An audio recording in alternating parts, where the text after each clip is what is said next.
Been thinking about Hollywood influence and just media in general. So why is it important? Why do we care? So first and foremost, I guess starting us off, as of right now, so about halfway through November, almost end of 2025, the biggest box office movie of the year is a Chinese-made movie. So Ne Zha, I have this interesting-looking character above. Admittedly, yeah, it's kind of funny to be talking about like what does a movie have to do with geopolitics. Well, the tie-in here is that this is the first time a Chinese-made movie has ever passed 2 billion. This is a bit of an outdated number above 2 billion in worldwide gross box office. And yeah, most of that worldwide includes domestic consumption as well. So there's a lot of Chinese citizens doing a Chinese-made movie. So it's not like every country out there is trying to see this and paying for it. But nonetheless, the first time it's happened in 2025. In post-World War II, the efficacy of Hollywood and American-made movies and the subsequent ubiquity of American culture worldwide played a really big part in the decades to come, leading up even until today, of American soft power. Not even just soft power, but really the dissemination of American values, sensibilities.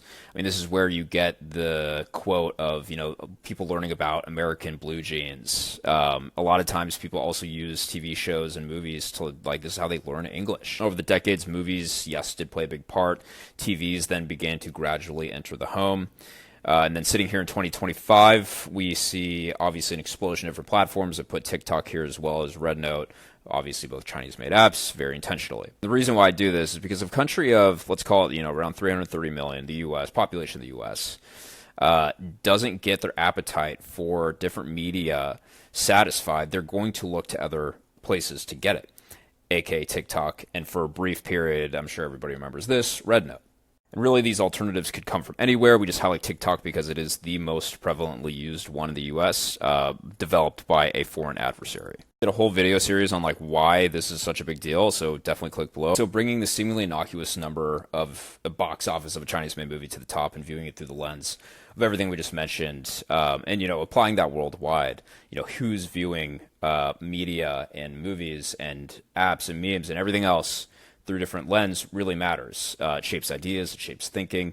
And again, check out the video below, but obviously we make the argument that this shapes foreign policy of nations. Yes, this is still very much on the fringes. Hollywood obviously dominates. And again, most of this box office came from domestic consumption.